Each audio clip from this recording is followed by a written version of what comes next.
Welcome, friends, to another edition of Wolff Responds. I call this one Taxing Our Way to Inequality. I want to start by briefly discussing two recent announcements by Treasury Secretary Scott Bessent. The first one had to do with the fact that the total indebtedness of the United States, the amount of money borrowed by and owed by the United States government, that amount crossed $40 trillion over the last week. Extraordinary. Over the last 10 years, that amount of money doubled. In other words, 10 years ago, the total debt of the United States was $20 trillion. It took us 240 years as an independent country to work up $20 trillion of debt. But it only took 10 more years, from 2016 to now, to add another 20, to double from 20 to $40 trillion. I want to talk with you about the meaning of that debt. The other announcement Scott Bessent presented to us was a statement about the taxes coming over the next year. The Treasury Department is responsible for those taxes, and we're beginning to get releases from the Treasury Department about the taxes that are going to have to be raised over the next fiscal year from October of this year to October of 2027. And I want to put these two together to show you the absolutely stunning worsening of inequality that those numbers represent. So let me start with the taxes this year and next year. I'm not going to go through all of them. It would take too long. I'm going to focus on one very important amount. During the first 6 months of President Trump's current presidency, he used his control of the Republican Party of both houses of Congress to pass what he called the Big, Beautiful Tax Bill. That tax bill gave tax cuts to corporations and the rich, not only to them, but mostly to them, as you'll see in a moment. And the Congressional Budget Office calculated that that bill will cost the government of the United States $4 trillion, just that one law, in lost revenue, money it's not going to get because the taxes were cut, as I say, mostly on corporations and the rich. Further research, also by the Congressional Budget Office, shows that about 1/4 of that tax cut, 25% of it, will go to the 1% richest Americans. Let me do that again. 1/4 of the $4 trillion saved in taxes that the government won't get will in fact benefit 1% of the American people. Okay, if you save the economy $4 trillion, but $1 trillion goes just to the top 1%, you are making them, the 1%, much richer than the other 99%. 1% gets 1/4 of the tax saving, and the other 99% share the other 3/4.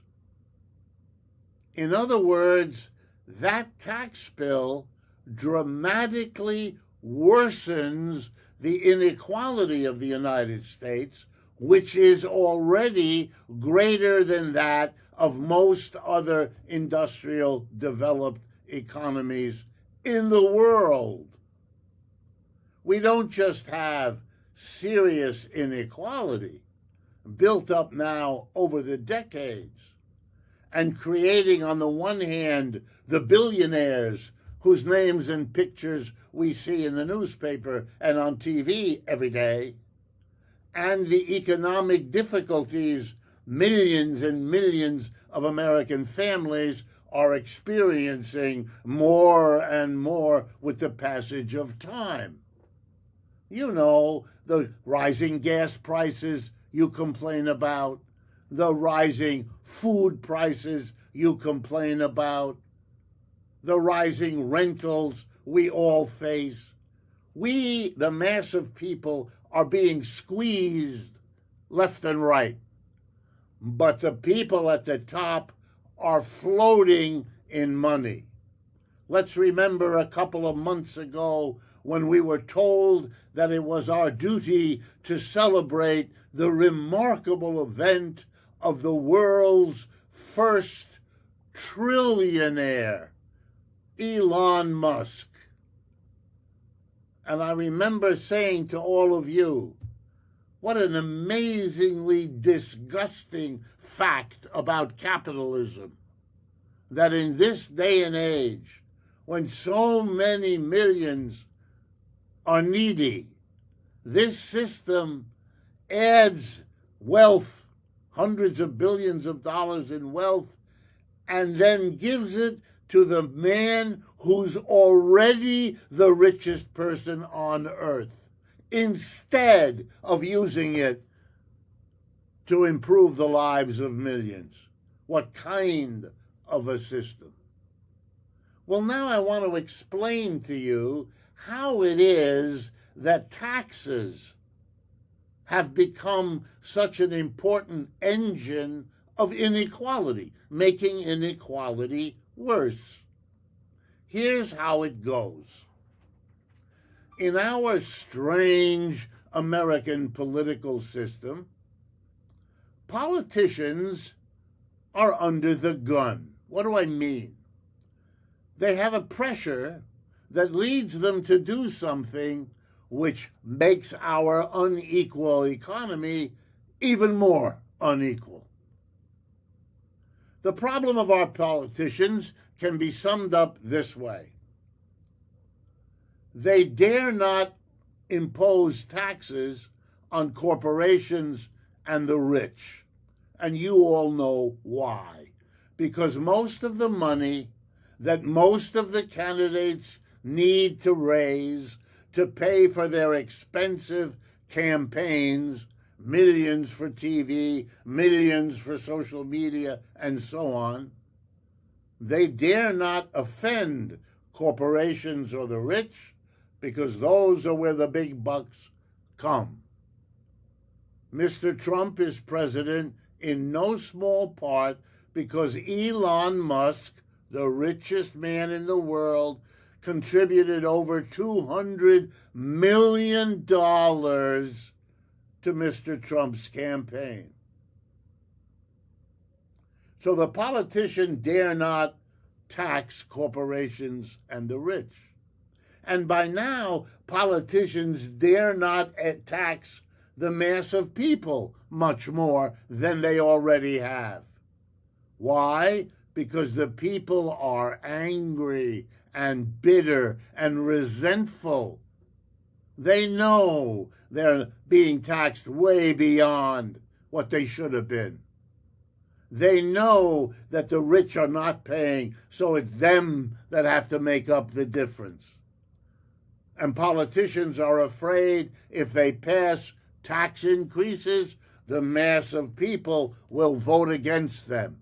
It has happened many times. So the politicians are stuck. They dare not tax corporations and the rich because it would hurt their donations. And they dare not tax the mass of people much more because it would hurt their votes. and they need the donations, and they need the votes. So what do the politicians do? Because they're called upon by corporations and the rich and by the mass of people to provide all kinds of services. The government maintains 700 military bases around the world. Oh yeah, they say it's for national security. We're not threatened by 700 countries. We're not threatened by anything like that. That's to make sure everybody deals with our businesses the way our businesses want it. It's protection racket for American activities abroad. They also want the government to educate all their workers so they don't have to spend money doing that. The government teaches us to read and write, so the employer doesn't have to. Before we had public schools, the employer had to pay for that. On and on and on. The government has to take care of people, and the government has to take care of the corporations. But it dares not tax neither the one nor the other. How are you going to do that? What's the magic? Here it comes, folks. Here comes how the tax system makes us so unequal. The politicians solve the problem. They can raise the money to pay for what the corporations want, and they can raise the money to pay for what the mass of people want without taxing them. How can they do it? By borrowing the money. Aha!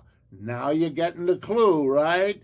That's why we're the country more in debt than any other on this planet. That's why we are in debt $40 trillion. Because that's our political system works that way. But it's better than that, folks. Here we go. When the government doesn't tax corporations and the rich, who have more money now than they ever have, we are already a highly unequal society. We are the country that will have the first trillionaire. The money is there. It's all in a few hands. It's all in the Zuckerbergs and the Bezoses and the Bill Gateses and all of them. You know them because when President Trump was inaugurated in January of 2025, he had them sitting behind him in a semicircle just so everyone would see who his closest buddies were. So now we have it all. The government doesn't tax corporations and the rich, leaving them with billions and billions of dollars they don't have to pay in taxes. But of course, since they don't, the government doesn't have the money to do for the companies and for all of us what we all demand. So the government borrows the money. But who can it borrow from? Have you ever lent money to the United States government?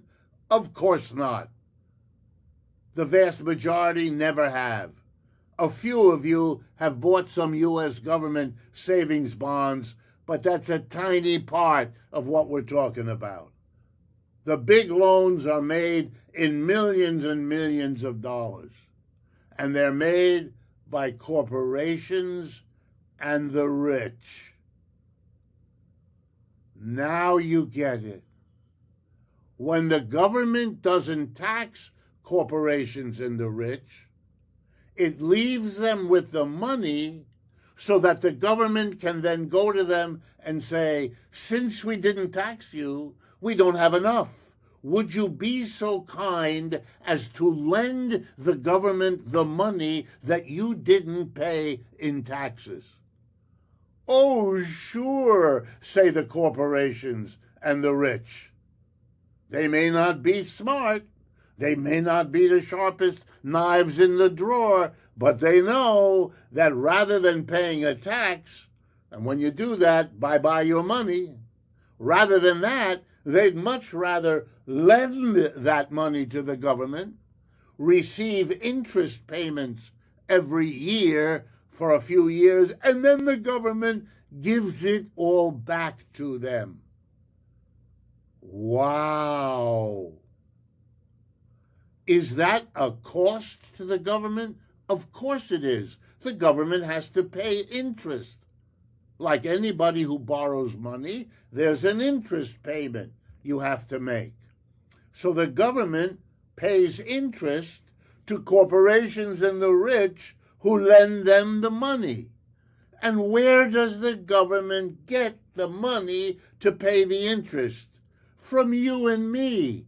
Our taxes go to the government, which uses it to pay interest to corporations and the rich because they didn't pay the taxes. And that's why they are becoming ever richer and you aren't. The tax system makes our inequality worse. If the government had taxed corporations and the rich, it would have gotten that money without having to pay interest. It could have done everything it did with the borrowed money without having to pay interest. We would have fewer taxes to pay because the government wouldn't have to pay interest with those taxes. We're screwed by this tax system. And the rich people are laughing all the way to the bank which they own. Think about it, friends. When Bernie Sanders said the economy is rigged, he wasn't telling us half of all that's going on. We all appreciated Bernie for saying it. And one of the ways I appreciate him is to take it further and to show you that Bernie was more correct than even he perhaps understood at the time. If interventions like this strike you as useful, please share this video with others, your friends, your family, your co-workers. That's why we make them. And of course, if you can help us defray the cost of producing and distributing these videos, please go to our website, democracyatwork.info, and contribute whatever you can. Thank you.